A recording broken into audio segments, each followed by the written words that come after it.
tell me that I'm never. Halo semua, salam sejahtera Malaysia. Selamat datang ke channel Fels Lifestyle.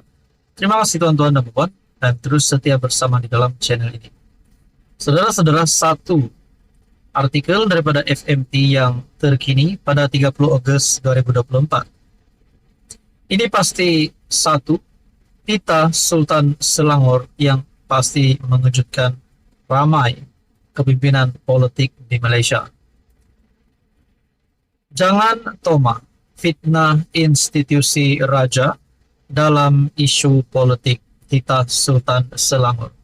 Berkaitan dengan ini, saya rasa saudara-saudara, kita sudah seringkali mendengar beberapa pemimpin politik sebelum ini yang telah mengeluarkan ucapan ataupun mengeluarkan kenyataan yang akhirnya membawa kepada mereka disiasat di bawah satu siasatan berkaitan dengan isu 3R.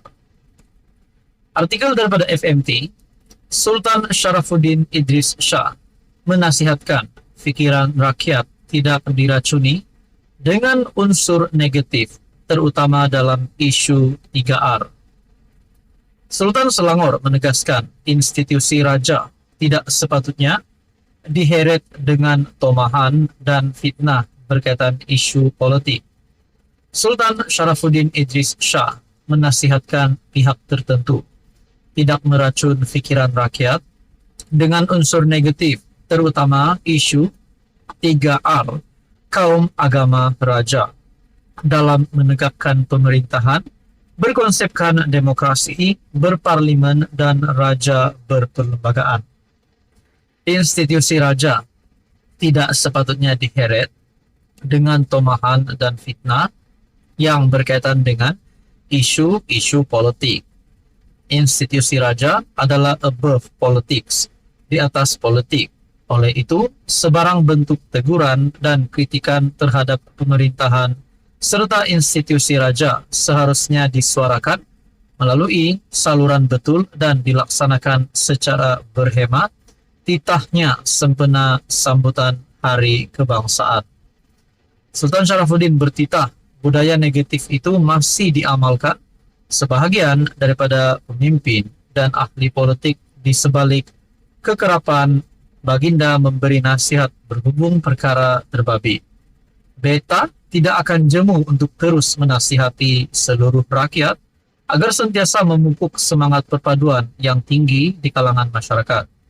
Segala perbezaan antara kaum, agama dan fahaman politik janganlah dijadikan penghalang bagi rakyat Malaysia memberikan taat setia kepada negara titahnya. Tuan-tuan, bagi saya ini pasti satu titah Baginda yang pasti mewujudkan kepimpinan Perikatan Nasional. Walaupun kita tahu baru-baru ini satu lagi pemimpin tertinggi di dalam Perikatan Nasional, yaitu pengurusi PN sendiri Tan Sri Muhyiddin Yassin yang disiasat di bawah isu 3R, dan begitu juga Menteri Besar Kedah, di mana beliau juga daripada Parti PAS, yaitu bersama-sama komponen di dalam Perikatan Nasional. Bagi saya ini pasti satu titah Baginda yang mengejutkan seluruh kepimpinan politik. Teman-teman, sekian saja, teruskan bersama di dalam channel ini. Halo semua, salam sejahtera Malaysia. Selamat datang ke channel Fels Lifestyle. Teman-teman, terima kasih karena terus setia dan bersama di dalam channel ini. Saudara-saudara, bagi sesetengah orang, Anwar Ibrahim adalah Perdana Menteri yang paling layak hari ini untuk terus memegang jawatan itu, bukan saja hanya satu penggal, tetapi dua penggal, tiga penggal, dan berpenggal-penggal lagi. Kerana mereka lihat komitmen dan kelebihan Anwar Ibrahim menjadi Perdana Menteri hari ini. Makna kata, ini sudah tidak ada harapan lagi bagi Mahathir, Muhyiddin Yassin, dan juga siapapun yang memusuhi Anwar Ibrahim, yang ingin menumbangkan Anwar Ibrahim. Ini kita boleh kata, bagi sesetengah orang, mungkin beranggapan Mahathir dah tak ada harapan nak menjadi Perdana Menteri lagi. Muhyiddin Yassin pun dah tak ada harapan nak jadi Perdana Menteri lagi. Sedangkan baru-baru ini Muhyiddin Yassin didakwa di Mahkamah Session Gua Musang berkaitan dengan ucapan kontroversinya pada PRK Dun Negiri. Saudara-saudara, adakah dengan ini Anwar mempunyai harapan yang cerah untuk terus menjadi Perdana Menteri? Berkaitan dengan ini, terdapat banyak komen di dalam channel ini. Ada yang kata Anwar layak forever Perdana Menteri. Ada yang kata Muhyiddin Yassin layak jadi PM, tapi PM tepi.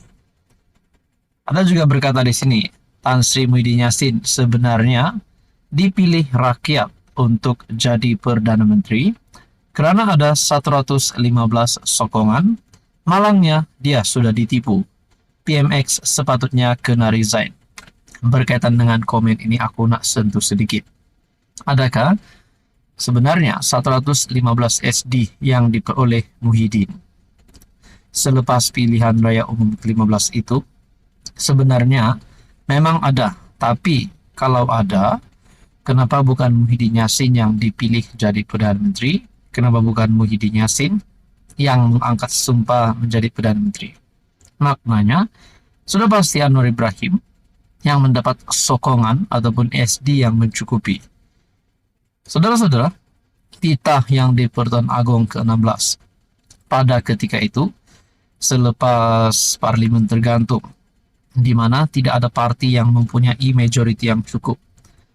Titah yang di Pertuan Agong ke-16 Al-Sultan Abdullah Riayatuddin Al-Mustafa Bilasha bagi ahli politik ataupun parti politik ahli parlimen untuk membentuk sebuah kerajaan. Akhirnya Anwar Ibrahim menerima titah yang di Pertuan Agong ke-16, namun tidak bagi Muhyiddin Yassin. Dan akhirnya PH dan BN bersama GPS, JRS telah membentuk kerajaan perpaduan, bukan Muhyiddin Yassin. Di dalam komen yang lain juga berkata, Muhyiddin layak jadi PM tepi. Ada yang kata, tidak layak. Muhyiddin tidak layak jadi Perdana Menteri Malaysia. Muhyiddin seorang pemimpin yang gagal. Terbukti menjadi kerajaan pun cara tebuk atap. Saudara-saudara, ini sudah pasti satu tamparan hebat bagi Muhyiddin Yassin. Saya juga nak kata, seperti yang saya cakap pertama tadi, di mana mungkin sesetengah pihak sudah berpikir bahwa Anwar Ibrahim adalah PM paling layak. Makna kata hadir Muhyiddin ataupun mana-mana pihak yang coba untuk menjatuhkan Anwar Ibrahim, menumbangkan Anwar Ibrahim, nak gesa Anwar Ibrahim letak jawatan. Akhirnya perkara ini dipatahkan, perkara ini dimatikan.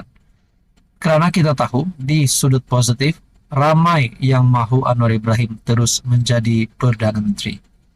Saudara-saudara, Anda rasa selepas PRU 16, adakah Anwar Ibrahim masih mampu bertahan?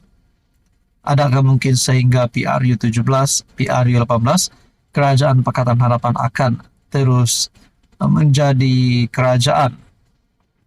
Saudara-saudara, tuan-tuan dan puan, mungkin ada yang melihat kelebihan bagi Anwar Ibrahim untuk memimpin kerajaan. Karena mereka sudah mengetahui pimpinan Mahathir sebelum ini, pimpinan Muhyiddin Yassin sebelum ini. Nak cakap Mahathir jadi PM lagi, kita dah boleh fikir. Umur Mahathir pada tahun depan sudah 100 tahun. Manakala Muhyiddin pula yang kini menghadapi kes rasuah Jana Wibawa dan juga kes beliau baru-baru didakwa di Mahkamah Session berkaitan dengan akta hasutan. Saudara-saudara, tuan-tuan dan puan, apa komen Anda? Teruskan bersama di dalam channel ini untuk info yang seterusnya.